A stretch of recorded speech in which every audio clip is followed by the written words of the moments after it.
cute little movie? Anytime. Okay. That's Whoopi Goldberg. Yeah, smiling right at me. Mm.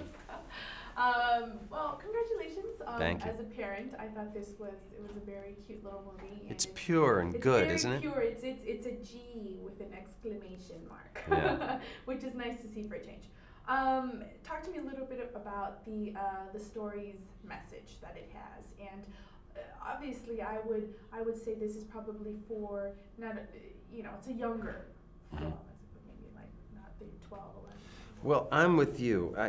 I really love this rash of animated films that we've seen. I think they're so hip, but a lot of them do have a lot of double entendres there that are absolutely put in for us parents to be sitting there, a little wink to us.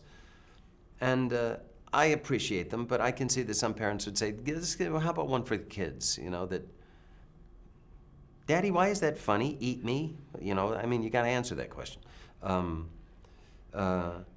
And this one is about this little kid, and I love the nature of the animation. I just love the way they did it. But this little kid, Yankee Irving, he sees that a crime has been committed. The Yankees and the Cubs are in the World Series in Chicago. It's Game 4, and the nefarious manager of the Cubs, Robin Williams, sends me, Lefty, his star pitcher, out to steal Babe Ruth's bat.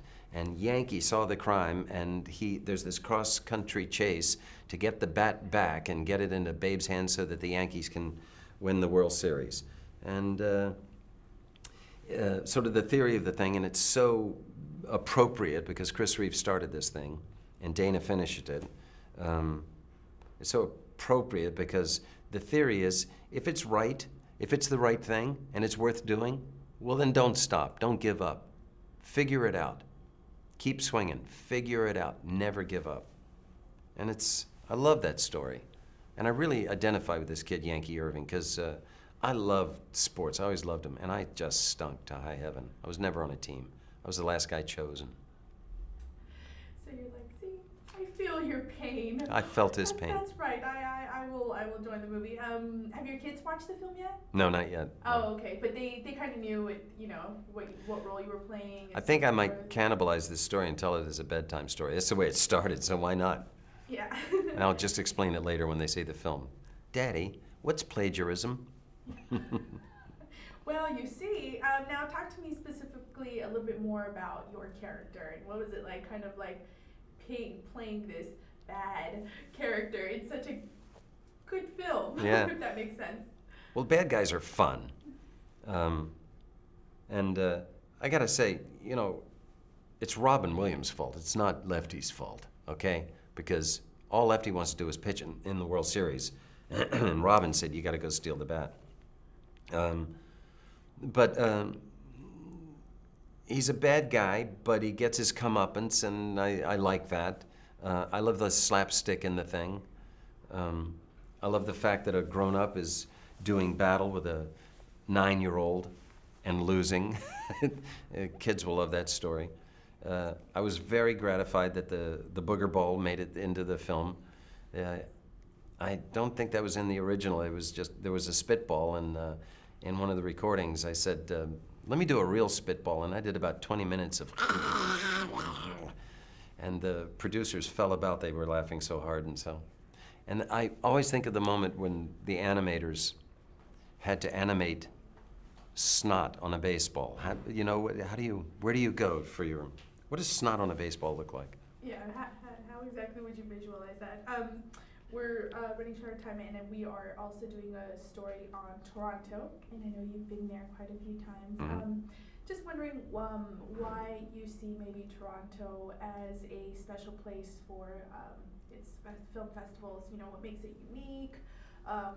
What's the position that Toronto has today as opposed to all the other festivals? Well, Toronto it's a great festival for a lot of reasons. One, Toronto's a great city, and it makes it easy to have that many people there. You guys have the accommodations. Secondly, it's one of the buyer's market, and that always adds an excitement to these film festivals because films are there to be sold, and there's all that negotiating, and it's exciting when word comes out something sold. And then finally, it's open to the public, and so it's the kind of festival that's filled with civilians who are the real point of it all.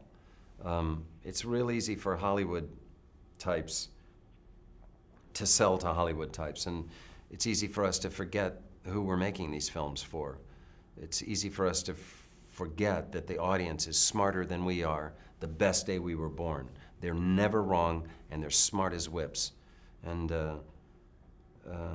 when you get a festival where you've got the real theater-going audience there, that's a good environment for filmmakers to be in. That's a really smart answer, wasn't it?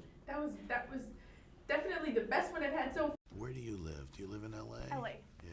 Yeah, live in LA, based out of LA, so. Yeah. This was a really cute movie. Oh, good. I enjoyed it. I have a little one, so I can appreciate a movie that is just for the little ones. Yeah. How old is it? 7.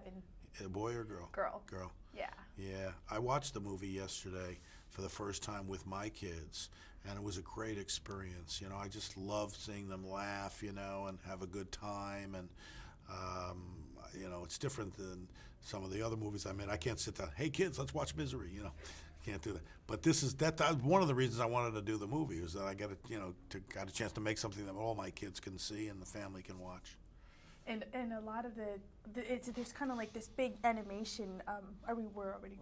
Okay, just making sure. There's this big animation craze right now. So a lot of the films we watch, we go and we see them as parents, and they put in little things in for us. But this was like for children. Yeah, it's for kids, but it's also something that parents can love watching with their kids, you know. And it has a great message, which is really the philosophy that Chris and Dana Reeve had, which was to never give up, you know. And it's all about just keep at it, don't give up, and good things will happen. And you know, and that's one of the things that we all felt so honored and proud to be part of, is that we were getting a chance to realize Chris Reeve's last, you know, vision and dream, which is to get this message out. And if anybody lived his life that way, it was Chris, not only personally, but in the way he advocated for stem cell research. And so that was a big plus to as to why I wanted to do the movie, and I think most of the actors. Now, talk to me a little bit more about that, because I think that aspect of it was really cool, that like America's hero wanted to do this cute little cartoon based on a child who was a hero. What exactly was Christopher's involvement in the film and his wife Dana? Well, he was going to direct. He was directing it. Chris was directing. He had developed the story and the script, and he was directing it before he passed away. And you know, it was taken over by, you know, other folks, and their mission was to realize, you know, the vision that Chris had, and I think they did a great job with it. And it's there in the film, and you know, the fact that you know it was Chris's last project, it makes you have it resonates in the movie as you watch it. Now, talk to me about your character in the film. Screwy is he's a little bit bitter. The reason he's so bitter is because he wanted to be in a Major League Baseball game. He got into game, one pitch, they fouled him out of the ballpark. He's been lying in a vacant lot underneath a truck. Nobody came to get him, and he's a curmudgeon. You know, he's a little cynical about life, about baseball, and he, you know, hooks up with this little boy who's also down on himself and down on baseball, and the two of them together invigorate each other about life in baseball.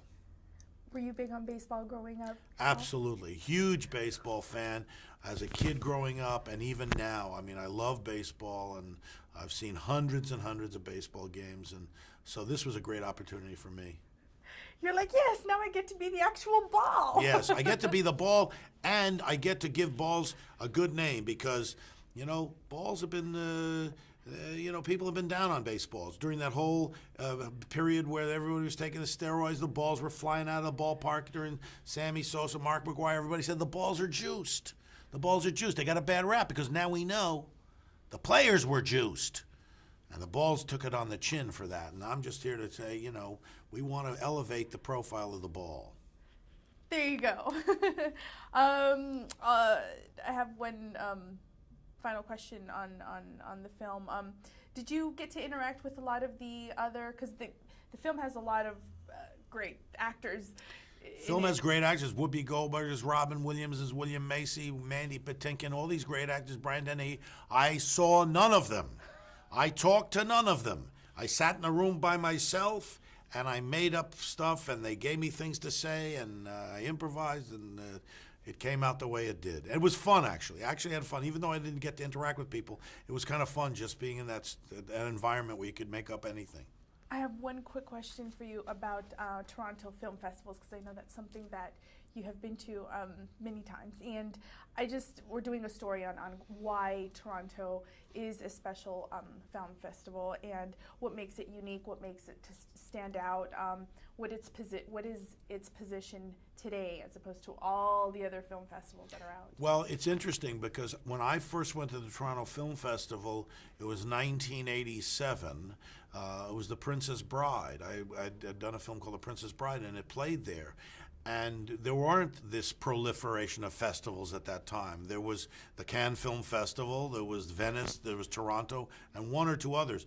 Now there's a million festivals all over the place, but Toronto always has a special place because they value films. I mean, it's more about the films. I mean, it's a great mix of really good artistic films, commercial films. They mix the two, and to be able to go to Toronto is a fun thing to do. So it's a great festival. It's one of the premier great festivals.